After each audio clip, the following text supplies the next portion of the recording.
channel. It's Chelsea, where we talk about all things glam and all things girly.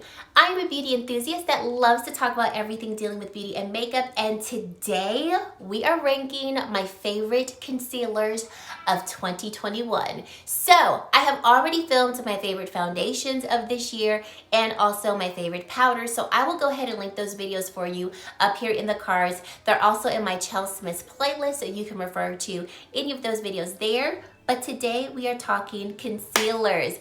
Thank you so much for spending some time with me today. I truly do appreciate it, and let's get right into this video. So coming in at number 6, I have two. They're the same concealer, I just have different shades. They are the Fenty concealers. So these are the Bright Fix Eye Brightener Illuminators. I have two shades. I have shades 9, which is peach, and shade 10, which is honey.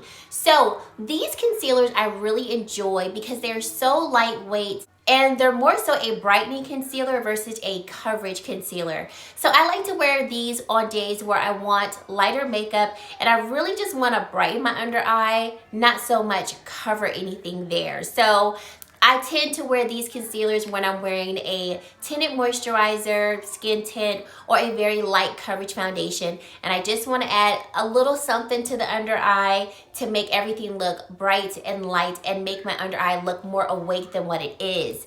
These have a very thin formula, so for me, a lot of times if a concealer has a thinner formula, it tends to not have the most coverage. So I would say these offer, in terms of coverage, light coverage, and you have more of a brightening effect. I can wear them alone, so if I were to choose one shade only, I'd probably go for shade peach, because the peach color can also act as a slight corrector and also brighten the under eye. But I like to wear both of these together because I get a little bit more coverage with the honey shade, and then the peach shade gives me, like I said, a little bit more of a correcting shade.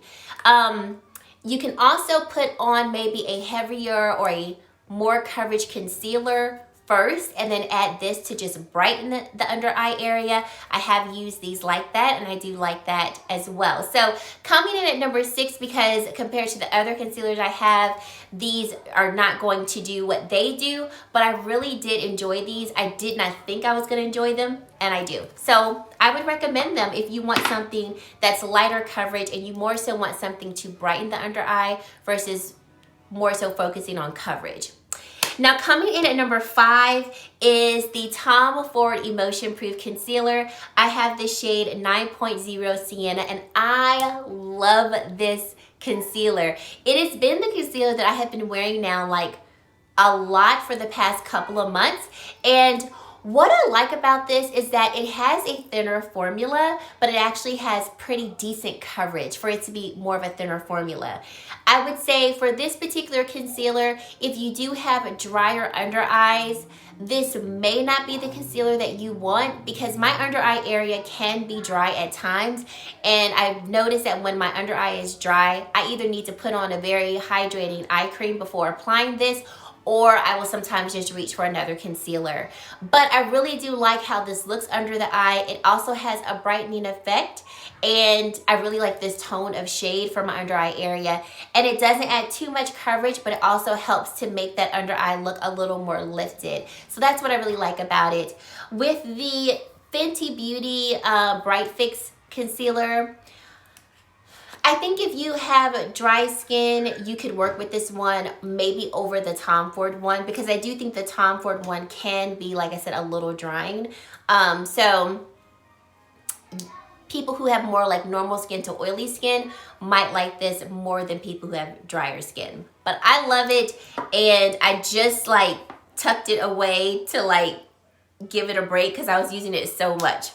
Okay, these last 4, it was really hard to order like which is going to come in the 4 spot to the 2 spot, because all of those concealers that fall between 2 and 4 are just bomb. Okay, so I'm telling you, like, we're doing 4, 3, and 2, but like they are literally like right up under each other. But coming in at number 4, we have the Tarte Ultra Creamy Shape Tape, and oh, this one was the answer to my prayers for the tape shape. So I have the Tape Shape Concealer, and anytime I wear that, I have to pair it with some type of like illuminator, a hydrating concealer, because it is just too dry for my under eyes by itself. But this ultra creamy concealer is so good. So we get the same full coverage, in my opinion, as the Tape Shape, but we have a more creamy formula. So for those of us who have a drier under eye, we don't feel like we are showing all of those fine lines and wrinkles, or actually looking like we have more fine lines and wrinkles than we do, because the concealer is so dry. I have heard from some people that they feel like the coverage is not as intense as the original Tape Shape, and I don't see that, but where I can see that is maybe because the formula is more creamy, it's just a little less thin than the Tape Shape. But for me, I literally only have to use a dab, because if I add even just like my normal like corner amount, that's way too much concealer. Like a little bit goes a very long way with this one. So this was the concealer I wore like a lot in the earlier months of this year, because it was so good and I still love it, still wear it. Highly recommend it. I think it is amazing. And if you always wanted to try this Shape Tape but you just couldn't get with the formula, definitely give the ultra creamy one a try, because I really think you would enjoy that one. Okay, number 3 is what I'm wearing on my face today under my under eye and T-zone, and it is the Anastasia Magic Touch Concealer. I wear the shade 13, and in the Tarte Ultra Creamy, I wear the shade 44H Tan. Forgot that one. This Anastasia one is good. Like good. So where I put this one over the Ultra Creamy, so this one is just as full coverage in my opinion. I only have to like literally put a dab on, because if I try to do like some here and some here, it's too much concealer. It's too much.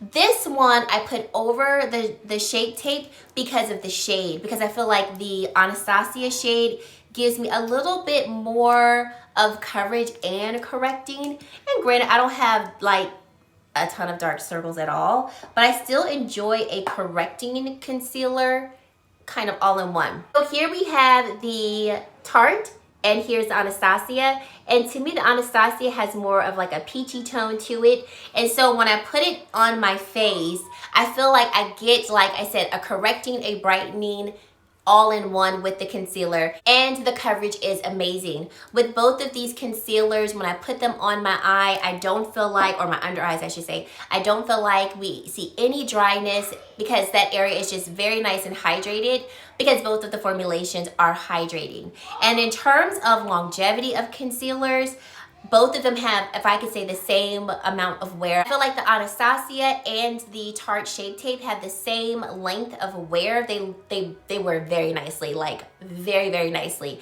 And for them to be creamier formulations, we do not see a ton of like wrinkling under the eyes in terms of the concealer breaking down and wearing away and forming a ton of creases. Now, I'm going to be the first to tell you, I don't believe in the actual stance of like a concealer being creaseless. I always expect some type of creasing when I do put on a concealer. So those two, I get like minimal creasing for them to be more of a creamy formulation, if that makes sense. But love the ABH one. I just think it just looks so flawless and perfecting under the eye. And like I said, we don't have that crepiness because the formulation is too dry. Now in the number 2 spot, because this is where it got dicey. 2 in 1, because it's hard, but here we go. So in the number 2 spot is the Kosas Revealer Concealer. I have 2 shades. I have shade 07 and then I have shade 6.8W. I actually like shade 6.8W over 7, but as you can see, I have used 7 a lot. 6.8W is just a little more bright and a little lighter than shade 7. So if I want more of like a brighter under eye, then I will go for shade 6.8W. If I want it toned down just slightly, I'll go for shade 7. Now, the Revealer Concealer is a hydrating concealer. We got full coverage, and somehow it literally smooths over fine lines and wrinkles and makes them look like they're not there. Like it's like the hydration that is in this concealer penetrates the skin and plumps that area, which actually makes that area look like a little more youthful. it is beautiful and it is stunning. So this concealer has been a love of mine for like a couple years now. I have raved about it time and time again, and it is a concealer, like, I will try new concealers here or there, and I'm gonna always come back to this one. It's another one I'm always gonna come back to. I should probably talk about that one. It's an honorable mention. I'm gonna go get that one and come back and talk about that one later. But this Revealer concealer is just amazing. Like, it is amazing. Now, this is not the stance for me, but I do feel like if you have oilier skin, you probably won't like this one because it is very hydrating. However, I set it with my powder and I feel like it lasts for a very long time. And what's even more amazing about it, for it to be so hydrating, I really feel like this one has the least amount of creasing out of all of my hydrating concealers. I don't know how it does it, but I can see this being just a little too hydrating for someone who has oily skin. So I will put that out there. But I love this stuff. I mean, I can't say enough good things about it. But number one, and when I say number one, like, Cashapp is literally sitting right below it, is this new Rose Ink Concealer. I wear the shade LX110, and this concealer, I just don't have words. So what makes me like this concealer over the Cashapp one is it has to be the coverage. So the Revealer concealer is more full coverage. It says it's full coverage, and I would say it's like medium to full coverage. I don't think we're like coming right out of the gate full coverage. With the Rose Ink, I feel like we are full coverage. Like, once again, I feel like the coverage between the Rose Ink, the ABH, and the Tarte Ultra Creamy are about the same. But with the Rose Ink, we've got the same full coverage. It's a hydrating formula, but we're not too hydrating. So I think if you have oily skin, you can still enjoy this. But it just looks so perfecting under the eye. Like, out of all of the concealers I've talked about, I feel like this is the most perfecting one that I have. But I have to add the but, like, Cashapp is sitting right up underneath there. Okay, right up underneath there. So I will reach for the Cashapp one if my under eye area is like Sahara Desert dry, and sometimes it can get like that. But I have found that even when my under eye is that dry, I can still wear the Rose Ink one and not feel like it looks tired, saggy, and like dehydrated. This is the one that I reach for all of the time. I can wear this one if I'm trying to glam it up, keep it simple, no makeup days, and if I were ever to be on the red carpet. The Cashapp one, I mainly wear this one on like everyday makeup days, light makeup days. I usually don't pick this one up for like very glam moments, which is why Rose Ink, that's another reason why the Rose Ink one tops Cashapp one. I just cannot say enough good things about it. I'll do a swatch so you can see the color of it too. It's a nice like tan color. I do want to go, this is the Rose Ink one. I do want to get a lighter shade so that for those moments when I really do want like a brighter under eye, I can have that. Because this LX10 shade almost is about my skin tone. It's like slightly lighter than my skin tone, so I could wear it technically all over the face if I wanted to and get away with it.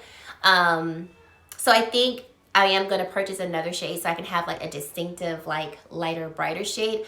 But man, oh man, oh man, this Rose Ink was such a hit for me this year, and like she's riding hard with me into the next year. I truly love it. Now, the one that I want to talk about that's an honorable mention, kind of like when I was talking about my favorite foundations of the year, I may not talk about this one all the time. You may not see it all the time, but let me tell you, this Pat McGrath concealer is always going to be a favorite. Let me tell you. Now, remember how I told you I don't believe that there's a concealer that is truly creaseless? I still stand by that. But my Pat McGrath concealers are the only concealers that I have that are even close to getting to the term creaseless. Like when I say I don't have to set these, I do not have to set these at all. They last all day, all night, and looks just perfection. The formulations of these concealers are going to be more natural-like, so I can see these maybe being a little too dry for people who have dry skin. So I would just say go in with a nice hydrating eye cream, hydrating primer, and I do feel like you can make this one work. I have two shades. M19 is the shade that I can wear all over the face, and then shade M16 is the shade that I wear to actually highlight and brighten the face. But let me tell you, I just had to throw in this one because I still love my Pat McGrath concealers. It is by far, like I said, one of my favorites. Like if I'm going out for like a very glam night, special occasion night, Pat McGrath is always being considered because that is the concealer that just kind of does the job. But I don't always reach for the Pat McGrath one because, like I said, if my under eye is a little too dry, I want to reach for more of a hydrating formulation. So as of late, when I'm in that situation, I am reaching for the Rose Ink one. So those are my favorite concealers of 2021. Leave down in the comment section what your favorite concealers have been for this year, or I should say your favorite one, like your number one favorite one that you reach for all the time. No ifs, ands, or buts. I would love to hear them. And if you've made it to this point in the video and you have yet to subscribe to my channel, I would love for you to consider subscribing and joining the Glam Girl Squad. And we got day 22 in the bag. Thank you so much for watching, and I really hope to see you in my very next video. Bye, guys.